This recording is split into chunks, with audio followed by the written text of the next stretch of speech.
and welcome to how to make pumpkin puree from a whole pumpkin. So first you're going to get your pumpkin and you can cut it either like this or like this, whichever way you feel comfortable with. This one's pretty solid on its side, so I'm just going to cut down the side. So use a sharp knife and carefully cut open your pumpkin.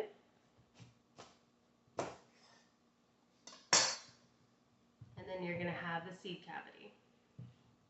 And then you're going to take a spoon and a bowl and you are going to scoop out the seeds. And I forgot to mention before you do this, make sure your oven is preheated to 350 degrees. So if you haven't, go ahead and turn your oven on to 350 and let it get preheating. And you're going to scoop out all the seeds. Just like when you carve a jack-o'-lantern. So it should look like that on the inside. I'm going to scoop out this one real quick.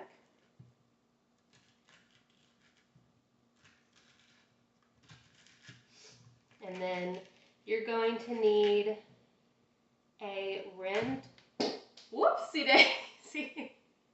That's okay, I'll clean that up in a minute. Sometimes that happens when you scoop out pumpkins. They can be a little hard to get. So, excuse that. Then you have the two halves of the pumpkins, and you're going to take a rimmed baking sheet.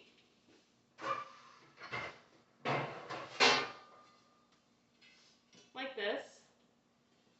Or like a stainless steel one, whatever you have. And you're going to put the pumpkin cut side down on the baking sheet, and then you're going to pour in half a cup of water. That's why you need it to be rimmed.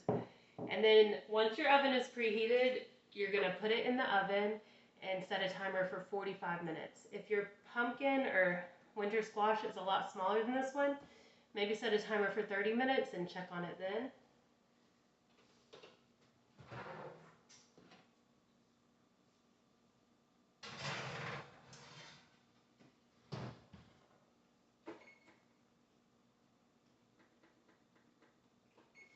Okay, so I set my timer, and then when you take it out, it is going to look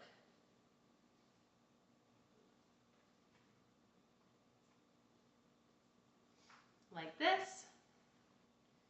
And so you're going to let it cool for a little bit. You can check if it's done by sticking a fork in the top, and if it's soft, it's done. I usually take tongs, and after it's cooled a little bit, because it'll be really hot when it comes out, I flip them over. And you can see it's still steaming some. So carefully kind of flip it over and it might open a little bit. And there you have your pumpkin puree. So let it cool so you don't burn yourself. And then I like to use just freezer bags, or you can use glass. And I would freeze it in like 1 cup portions that are good for recipes. Or you can freeze it in like 1.8 cups is about 1 can of pumpkin puree. So make sure you label it. You can scoop it with a spoon and freeze it, and it's going to be good for about 6 months, 8 months, you know, give or take. You can also just store it in the fridge for 5 to 7 days and use it like that. So you can use this to make muffins and breads and cookies. I have a chili recipe, so you can do savory things too as well. So I hope you enjoy. Thank you.